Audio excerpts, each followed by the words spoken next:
And Mr. Jackson, in cause number 20. Right out of the gate, this is not a small-time charge. Organized criminal activity isn't just legal jargon. It's a red flag to the court that this could involve planning, coordination, maybe even a network. Judges hear this and instantly shift into zero-tolerance mode. This isn't a mistake. It's being framed as a pattern. 5 DCCR 0114. You're charged with engaging in organized criminal activity. Ms. Perazo has filed a motion to withdraw as your attorney. And so do you have any opposition to me allowing her to withdraw? Answer out loud. Okay. So Ms. Perazo, I will grant your motion. Mr. Jackson, do you have the funds to hire an attorney? I'm working on it. You're working on it? So here's what I'm going to do in the meantime because you're in custody. I'm going to go ahead and appoint an attorney. That way you have... This right here? This is the judge stepping in to protect the defendant from himself. Even though he says he's working on it, the court refuses to let him sit unrepresented. Translation, you don't get to delay justice by being unprepared. The system keeps moving, with or without you. No lull in representation. Somebody will begin working on your case. If you get someone hired, then they can file the appropriate motions to step in, okay? But you will be appointed an attorney today. Now, before I send you back to the jail, I want to talk to you about this stack of incident reports that I have of how you're behaving in our jail.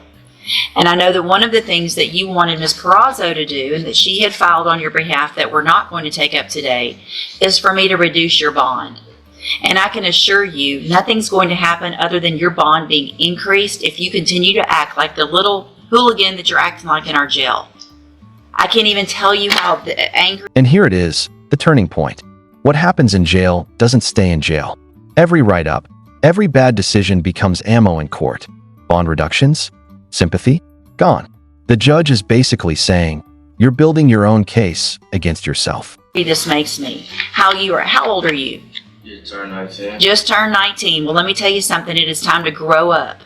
Because you and the other little 18, 19, whatever y'all are doing in there, you're never going to get out of jail. You're going to end up in prison, and your life is just going to be just like this. And is that what you want? It's not, is it? Cussing at the correctional officers,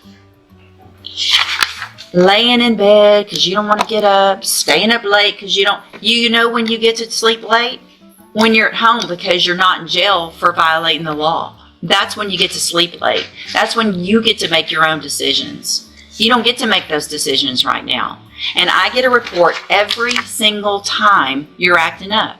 And you're going to keep coming in front of me with another lawyer, and it's the same thing. The DA knows about these, and if you think that's going to make them want to be nice and offer you some great deal on your case, it's not. All it's going to make everybody want to do is something worse to you. So, starting today, if you think you want something good to come out of your case and you want some possible good treatment and to get out and to be able to live a life like the rest of us, start proving it starting today in jail. Otherwise, it's not going to happen. Do you understand? All right, go back with the bailiff. Thank you, Your Honor. Thank you. This isn't just a scolding. It's a preview of consequences. Judges track behavior. Prosecutors use behavior. And if this goes to trial, that attitude becomes part of the story the jury hears. Courtrooms don't forget, they document. Mr. Kimler, you have Corey Carter. I thought this was set for a plea. Well, it was, so they would. I'll give you court explanation, Your Honor. It was done. Judge, we discussed what I thought was gonna be a solid agreement, and then after reviewing jail disciplinary, I just didn't think the court would approve it. So, I up my offer was the, Jesus. Now, just to be clear, Your Honor, I had gotten Mr. Nichols to extend an offer of 4 years, which Mr. Carter was prepared to accept, and that's when I set it on the docket to take a plea. I was contacted by Mr. Nichols yesterday and advised that he was withdrawing that offer based upon the jail write-up. This is brutal, but real. Plea deals are not guaranteed. They're strategic offers, and they can disappear overnight. One moment, for years. Next moment, gone. Same case, same facts, but worse behavior equals worse outcome.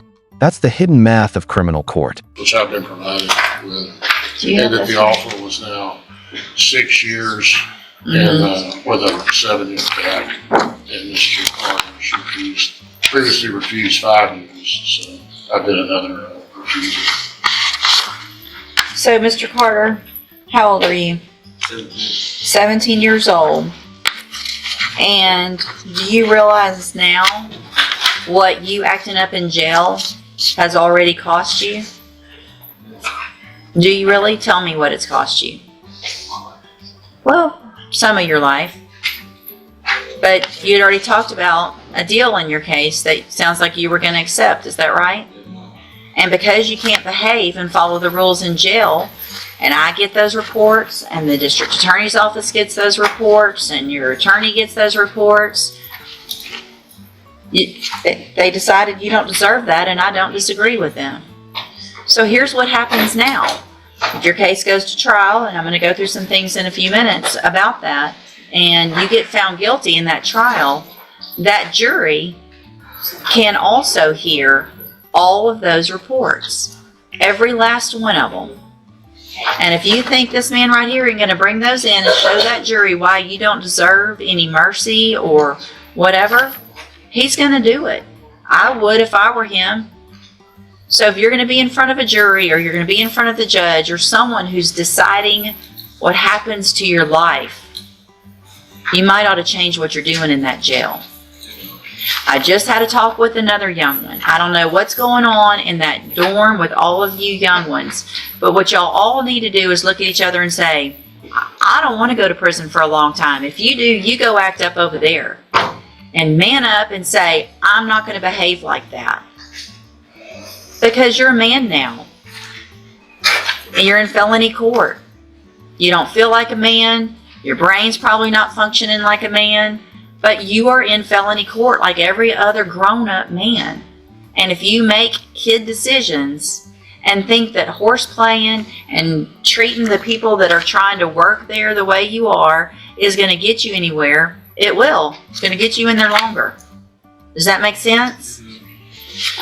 So what you're charged with is the 3rd-degree felony offense of deadly conduct discharging a firearm from October 13th of 2024.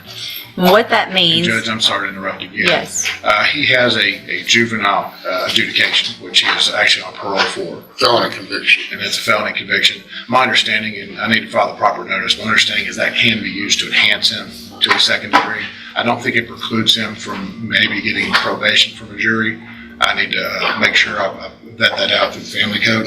Okay. But my understanding is he's looking at a possible 2nd degree punishment range. Do you agree with that? It's a hybrid situation with the prior juvenile felony conviction. I think that Mr. Nichols is correct that it precludes, or it does not preclude him from having to be eligible for probation from a jury. However, it will enhance the punishment range Okay. from a 3rd degree to a 2nd degree. So, Mr. Carter, what that means is that if you go to trial and a jury finds you guilty, and they find that that previous adjudication took place and was true, that you were adjudicated as a juvenile of a felony, that means that jury can sentence you anywhere in the range of punishment of a 2nd-degree felony instead of a 3rd, which is between 2 years and up to 20 years in prison. Do you understand?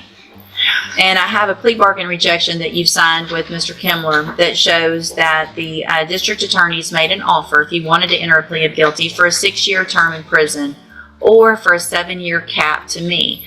You have every right to reject that offer and have your case set for trial. We've talked about all that. Do you want to reject that offer and have a jury decide? Okay, then we'll get your case set on the trial docket as quickly as we can. Again, don't get over there and forget what I told you today. It's very important. Do you understand? And this is the part most people don't realize. Jail conduct can follow you all the way to trial. Imagine a jury hearing not just what you're accused of, but how you behaved afterward. That can destroy credibility, kill sympathy, and push sentences higher. At this point, behavior isn't just personal, it's evidence.